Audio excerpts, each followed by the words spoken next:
From the three principles and the three assumptions of cognitive load theory, draw a parallel between these and your own personal teaching practice. Hi, I hope you don't mind if I read my notes because, French.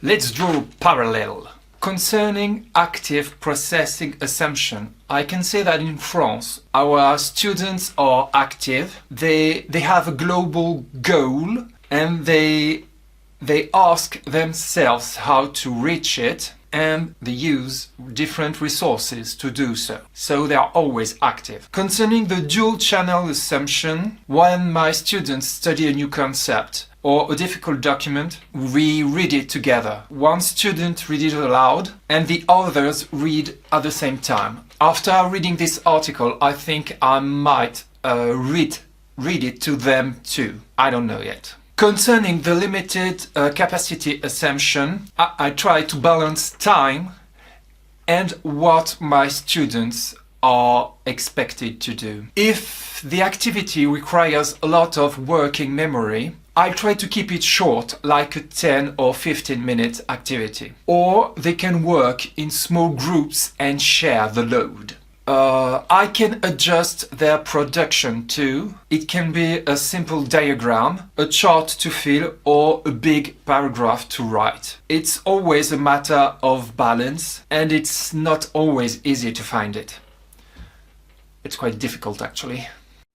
I like the active processing assumption. I think it gives us a really good framework to think about how students learn in terms of developing extensive schema, and I have been playing with that a bit in the last couple of years in terms of trying to purposefully develop my learning sequences to build upon previously learnt schema in a strategic way, being a bit more systematic about the way I design my programs in terms of those mental models that students are developing. The concept of split attention, I think, is one that I found really useful for thinking about some of my drilling down into lesson planning in terms of diagrams and things that I'd be using, make sure that I'm a bit more aware of putting the information within the diagram rather than having separate pieces of information. Well, if I look at the assumptions there, probably the dual channel assumption is the one I've probably used as a box ticker at the moment. In terms of what I do with the flipped lessons, particularly when it comes to the split attention effect. When we do the videos, we have the video embedded in the OneNote, and next to it is the Cornell Note page. So the video and the Cornell Note page is side by side.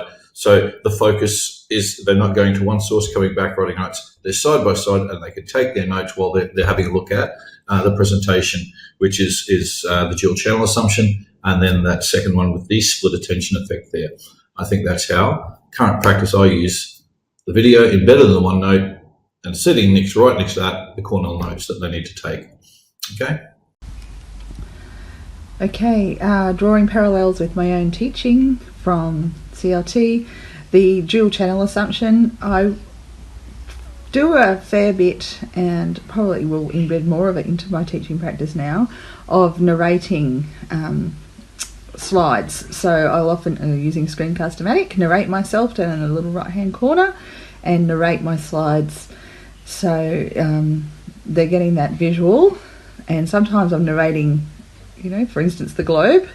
So, and they get that visual and they get that auditory at the same time, and one wouldn't make sense without the other. So that's something that's present in my current practice.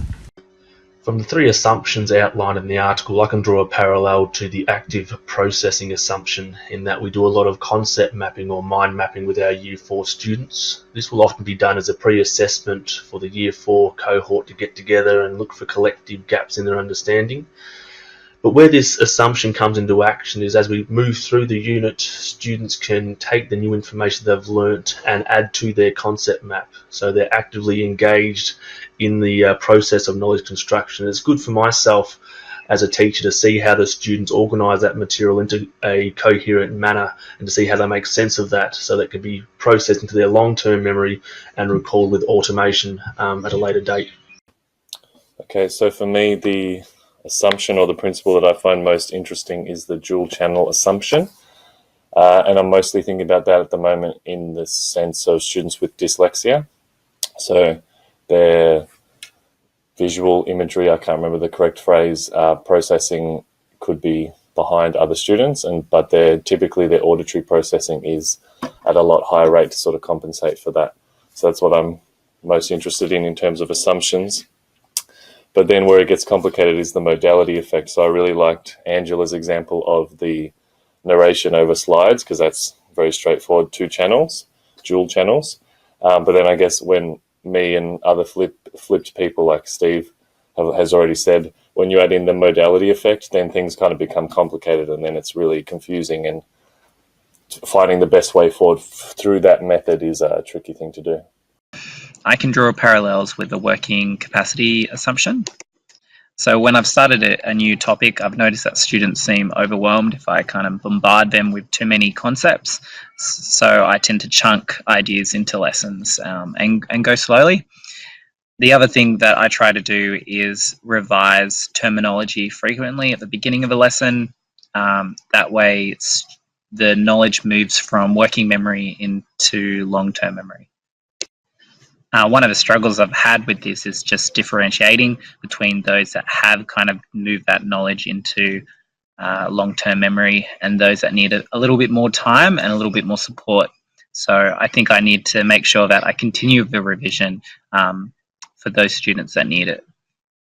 So I work with a lot of students who have speech and language disorders or low literacy, or they're hearing impaired, or ESL, but in maths. So we've been trying to make sure we're assessing the right skills for a while now, whether they're in modified programs or modified assessment. So I have a heightened awareness of some of these assumptions without really realising where they linked here. So this is a really good article for me.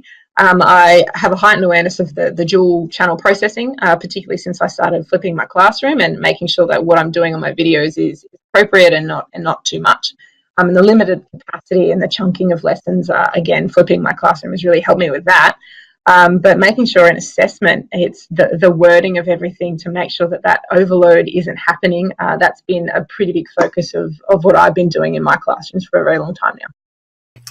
Okay, so I was kind of looking at some of the videos already, and many of you have kind of hit what I was going to put in my prompts in regards to the active processing assumption and dual channel. I was even watching like Nick's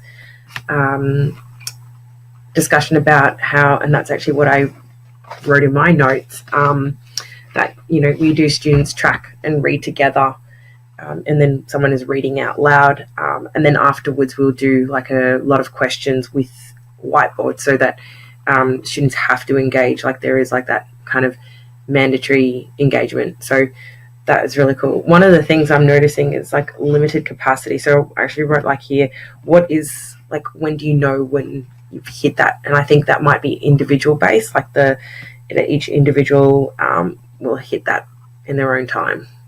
So yeah. Second attempt, because the audio on the first one didn't work. My parallel is with the active processing assumption and the idea of mentally organizing material into a coherent structure. I've got two 12s and an 11, so that's all VCE and IB, and I think I'm pretty good at showing students where things fit into the big picture and how it all connects to previous and future learning. Hi everyone, I apologise for the background noise. A storm has just hit Melbourne and it is massive, so I apologise. Anyway, my teaching practice from the assumptions and the concepts, I probably use the dual channel the best. I don't know how you could teach science without it. So using diagrams and providing an auditory explanation of the diagrams really goes hand in hand in science, and you can't flip a classroom without it. So that's the one that applies most to my teaching practice. Hi guys, something that I'm cognizant of in my teaching, and particularly in the videos I make, is the dual channel assumption. So while I have text on the screen, I don't talk to that text. I'm not dictating text. Rather, I'll be doing things like explaining pictures that I've got in there, giving examples, explaining the concept in different words. And what I do is I encourage my students to actually pause the video and read the writing prior to me actually talking, and then so they play it and they get that extra information from the talking, so that they're not doing the same thing as in reading and listening and writing at the same time, because I don't want that split attention focus for them. Hi there. In reflecting upon the article and the 3 assumptions and 3 concepts to do with cognitive load theory, I think particularly in the role that I've had in schools where I've worked across many different classrooms with different teachers and different groups of students, I'm really conscious of the way in which I deliver a set of instructions. Certainly in the early years of schooling, K to 2, that I have drawn on the dual channel assumption in providing information about tasks so that the steps are easily laid out. They're not just the verbal instruction. I've also quite often I will write the set of instructions, or I will also use picture cues to assist and make it accessible for all students so that they can work independently on the task. In terms of the accessibility of tests, whether they're really in terms of standardised or exam, is that they really should be aimed at a student's point of need. And ideally, that comes from something that's adaptable. The reality is most tests aren't going to be adaptable. And I think that's where I think we need to aim for.